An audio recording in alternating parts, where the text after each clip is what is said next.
UGC net रीनेट examination जून 2024 PhD only category 3 की बात करेंगे।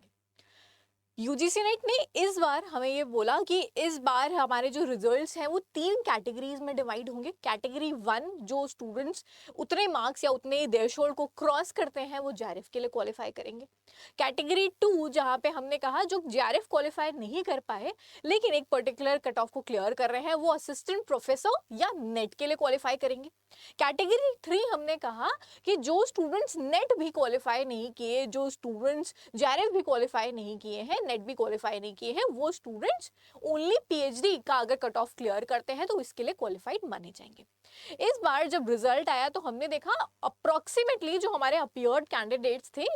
It may vary from subject to subject, but हम अगर अप्रोक्सीमेशन की बात करें तो अप्रोक्सीमेटली 10% जो कैंडिडेट्स थे उनको पास डिक्लेयर किया गया पीएचडी ओनली की कैटेगरी के अंदर। तो आपके सब्जेक्ट में let's say for an example 1 lakh बच्चा अपीयर करता है तो 10% जो बच्चा था वो पीएचडी ओनली के लिए क्वालिफाई करता है।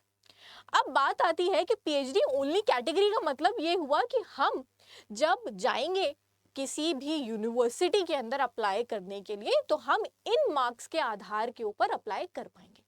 सिलेक्शन होता है या नहीं होता है वो तो अलग की कहानी है, वो तो इंटरव्यू पे डिपेंड कर रही है, वो और बहुत सारी चीजों पे डिपेंड कर रही है। बट मुझे इन स्कोर्स के आधार के ऊपर यहाँ पे एंट्रेंस या आप कह सकते हो ये सारी चीजें मुझे सरपास हो जाएंगी, मैं डायरेक्ट इंटरव्यू के अंदर बैठ सकती हूँ या मैं इन मार्क्स के ऊपर आधारित अप्लाई कर सकती हूँ। बट अगर हम लेटेस्ट इसके अंदर बात करें या लेटेस्ट डेटा की बात करें जहाँ जहाँ से पीएचडी के फॉर्म्स रिलीज हुए हैं,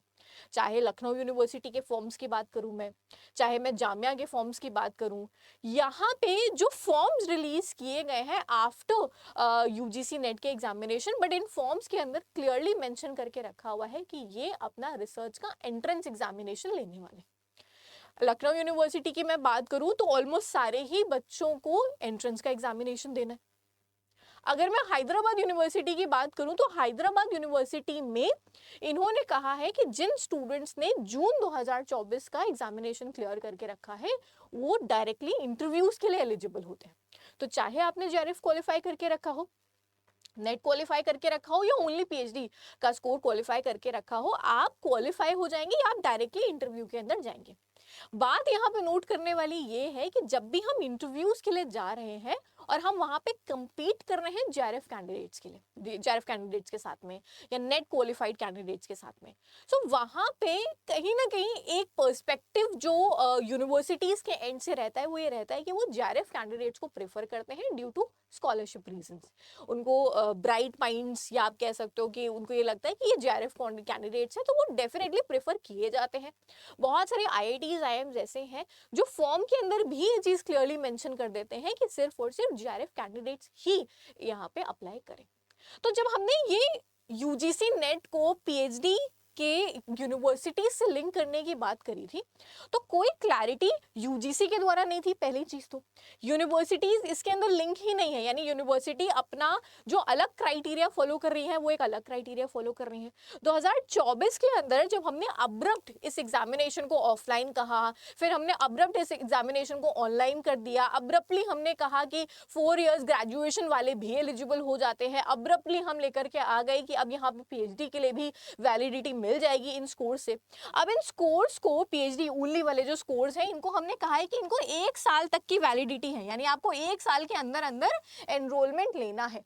जब यूनिवर्सिटी ही मेरे पास में अलाइंड नहीं है तो हम इन स्कोर्स को आधार मानते हुए जब अप्लाई ही नहीं कर पा रहे हैं तो अब 1 साल के अंदर अंदर मैं एडमिशन कैसे लूंगी जब यूनिवर्सिटीज अलाइंड ही नहीं है इसके ऊपर।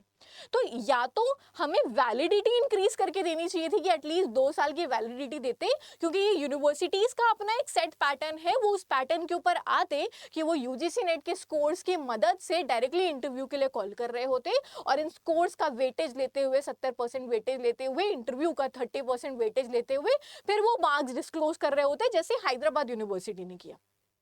बट मेजर यूनिवर्सिटीज अभी जब इस पैटर्न के ऊपर आए ही नहीं है तो मैं 1 साल के अंदर अंदर जो स्टूडेंट है जिसको लग रहा है कि उसने ओनली पीएचडी क्वालिफाई किया है तो इन स्कोर्स की मदद से वो अप्लाई कर सकता है, वो बच्चा तो कहीं ना कहीं एक तरीके से बेवकूफ बन रहा है। क्योंकि उसको लग रहा है कि वो अप्लाई कर पाएगा, बट द थिंग इज कि जैसे जैसे फॉर्म्स आ रहे हैं वैसे वैसे हमारे को यहाँ पे दिक्कतें महसूस हो रही हैं।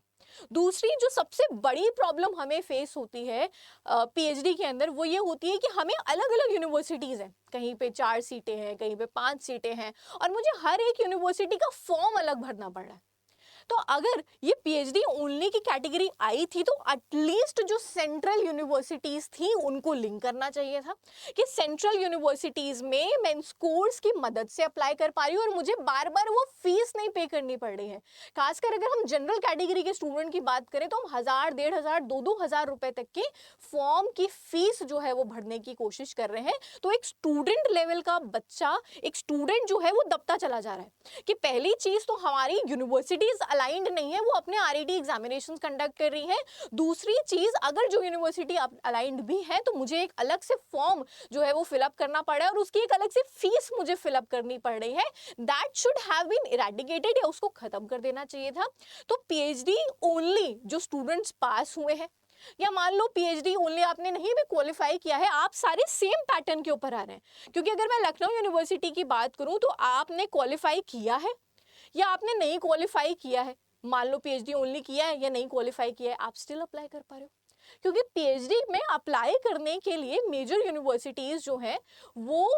यूजीसी नेट को मैंडेटरी नहीं रखी हुई है, बल्कि उन्होंने पीजी को मैंडेटरी करके रखा हुआ है। मेजर यूनिवर्सिटीज की अगर हम बात करें, अगर मैं अलीगढ़ मुस्लिम यूनिवर्सिटी की भी बात करूं, डीयू की भी बात करूं, तो यहाँ पे इन्होंने सीधा सीधा आरईटी एग्जामिनेशंस कंडक्ट करा के रखे हुए हैं। इन्होंने बोला है कि अगर आपने मास्टर्स किया हुआ है तो आप अप्लाई कर सकते हो, आरईटी के थ्रू आ सकते हो। तो आपका पीएचडी ओनली पास होना या पीएचडी फेल होना आपके लिए पीएचडी ओनली की कैटेगरी में ये सेम लेवल के ऊपर आ रहे हैं या एक बराबर आ रहे हैं। तो जिन भी स्टूडेंट्स ने पीएचडी ओनली या कैटेगरी 3 के अंदर क्वालिफाई करके रखा है, प्लीज अपने स्कोर कार्ड के ऊपर आधारित वेट मत करिए। ये मत सोचिएगा कि इसी स्कोर कार्ड के ऊपर सिलेक्शन हो जाएगा मेरा। पहली चीज, क्योंकि वो कंडक्ट कर रहे हैं आरईटी एग्जामिनेशंस, तो अब आपको फर्दर मूव कैसे करना है कि मैम अब तो ठीक है मैंने ये क्वालिफाई कर लिया पीएचडी ओनली की कैटेगरी, या नहीं क्वालिफाई किया, अब मैं आगे कैसे मूव करूं इस कैटेगरी के आगे। सबसे पहली चीज तो जो आरईटी एग्जामिनेशन है या जो रिसर्च एंट्रेंस टेस्ट है अलग अलग यूनिवर्सिटीज के, इनका पैटर्न आप कह सकते हो ऑलमोस्ट सिमिलर है। यानी एक पेपर जो यहाँ पे कंडक्ट किया जाता है वो कंडक्ट किया जाता है रिसर्च मेथोडोलॉजी का, जहां पे बेसिक्स रिसर्च के पूछे जाते हैं आपके, और जो दूसरा पेपर किया जाता है कंडक्ट वो आपका सब्जेक्ट स्पेसिफिक पेपर कंडक्ट किया जाता है। अब जो भी आपका सब्जेक्ट था, जैसे पेपर 2 जो भी आपका यूजीसी नेट का था वहां पे आपने अच्छे से पढ़ा होगा, उस सब्जेक्ट में कमांड लाइए। पेपर 1 में रिसर्च मेथोडोलॉजी के साथ साथ जो स्टैटिस्टिक्स का पोर्शन है मेजर सब्जेक्ट्स के अंदर, वो आपके लिए जो है वो इंपॉर्टेंट रहता है आरईटी एग्जामिनेशन, क्योंकि आपको देने पड़ेंगे मेजर यूनिवर्सिटीज में। तो आपको अब अगर आपने पीएचडी ओनली की कैटेगरी में क्वालिफाई भी कर लिया है फिर भी आपको बैठना नहीं है। पहली चीज तो नेक्स्ट अटेम्प्ट में जेआरएफ की होड़ में लगना है, इसलिए क्योंकि पीएचडी जब आप कर रहे हो तो आपको जरूरत पड़ेगी स्कॉलरशिप की अगले 3 से 4 साल। अगर आप एक डिग्री परस्यू करना चाह रहे हो तो वहां पे आपको फंड्स की रिक्वायरमेंट होगी, डेटा कलेक्शन जा रहे हो या अपने बहुत सारे खर्चे होते हैं जिनके लिए हमें पैसों की जरूरत होती है। Money is a very big motivation कि आपको जेआरएफ क्वालिफाई करना है, पहला रीजन। दूसरा रीजन ये हो गया जेआरएफ क्वालिफाई करने का कि जब आप आगे जाकर के असिस्टेंट प्रोफेसर्स के लिए अप्लाई करोगे, जैसे अगर मैं एग्जांपल ले लूं, हमारे पास में जो यूनिवर्सिटीज़ लेवल के ऊपर होता है, जैसे डीयू की मैं बात करूँ, एमयू की मैं बात करूँ, तो जब भी हम असिस्टेंट प्रोफेसर के लिए अप्लाई करते हैं तो एक एपीआई स्कोर जो है वो कैलकुलेट होता है, जहाँ पे जो नेट का स्कोर है वो अप्रॉक्सीमेटली, अगर हम डीयू की बात करें तो नेट वाले स्टूडेंट्स को 5 नंबर मिल रहे होते हैं, बट जेआरएफ वाले जो कैंडिडेट्स हैं उनको 7 या 10 नंबर के अप्रॉक्सीमेटली दिए जाते हैं स्कोर को कैलकुलेट करते के समय। तो आप एक अपर एज रख लेते हो, यानी एक स्टूडेंट का मान लो टोटल API 88 आ रहा है, क्योंकि आपने JRF क्वालिफाई करके रखा था तो आपको वो 2 से 3 नंबर का लेवरेज मिल गया, तो शॉर्ट लिस्टिंग में आप एक अपर हैंड लग गए असिस्टेंट प्रोफेसर के लिए।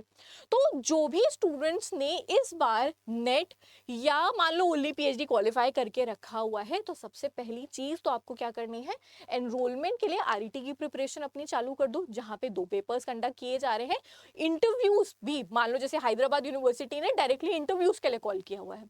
अब यहाँ पे क्या ध्यान देने वाली बात यह है कि इंटरव्यू के लिए आपको क्या चाहिए, आपको चाहिए रिसर्च प्रपोजल, और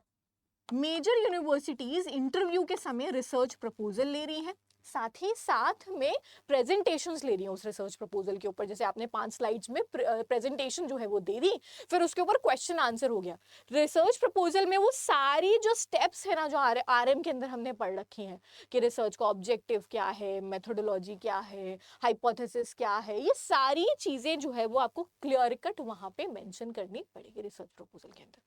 आई होप एक आइडिया आपको लगा होगा कि अगर मेरा PhD ओनली की कैटेगरी में इस बार नेट जो है वो रिजल्ट जो है वो आया है, अब मुझे आगे क्या मूव करना है, और ये दोनों एस्पिरेंट्स के ऊपर अप्लाई हो रहा है। जिन्होंने कैटेगरी 3 क्वालिफाई किया है उनके लिए भी यही सेम चीज है, जिन्होंने कैटेगरी 3 भी क्वालिफाई नहीं किया है उनके लिए भी यही सेम चीज है कि अपकमिंग एग्जामिनेशन में आज और अभी से JRF की तैयारी स्टार्ट कर दो, और यहाँ पे एनरोलमेंट की प्रक्रिया जो है वो स्टार्ट कर दो। RET एग्जामिनेशन के थ्रू जाओ, जिन्होंने 3rd कैटेगरी भी क्वालिफाई नहीं किया है वो RET के थ्रू जाइए। लखनऊ यूनिवर्सिटी का फॉर्म अभी अवेलेबल है, जामिया का आई बिलीव लास्ट डेट अभी अवेलेबल होगी, तो RET के थ्रू जाइए। और जिन्होंने कैटेगरी 3 में क्वालिफाई करके रखा है उनके लिए RET वाले भी ऑप्शंस खुले हो गए, और दूसरा हैदराबाद यूनिवर्सिटी जैसे डायरेक्ट इंटरव्यू के अंदर भी आप जा सकते हैं।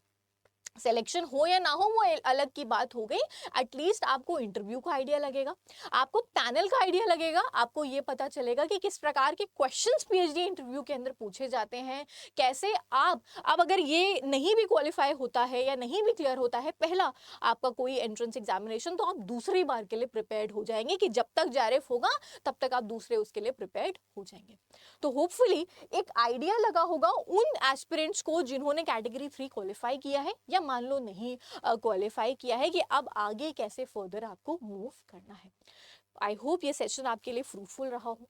अगर आपको ये रिक्वायर्ड है कि PhD के कहाँ कहाँ पे फॉर्म्स आ रहे हैं, रिसर्च प्रपोजल कैसे बनाया जाता है, ये सारी जो गाइडलाइंस हैं इनके से रिलेटेड आपको अगर रिक्वायरमेंट है, तो मैं इसी चैनल के ऊपर उससे रिलेटेड सेशंस को कंडक्ट करती हूँ रेगुलर बेसिस के ऊपर, कि कहाँ कहाँ पे फॉर्म्स आ रहे हैं, कैसे अप्लाई करना है, RET के लिए कैसे प्रिपरेशन करनी है, रिसर्च प्रपोजल से रिलेटेड गाइडलाइंस के ऊपर सेशंस मैं कंडक्ट करने वाली हूँ। तो हमारे चैनल UGC नेट 24/7 को सब्सक्राइब कर लो, सो दैट जैसे ही मेरी वीडियो आए तो आपको नोटिफाई हो जाए उन सारे सेशंस के लिए, उन सारे इंपॉर्टेंट अपडेट्स से related. Will see you guys again in the next session, till then take care, bye bye everyone.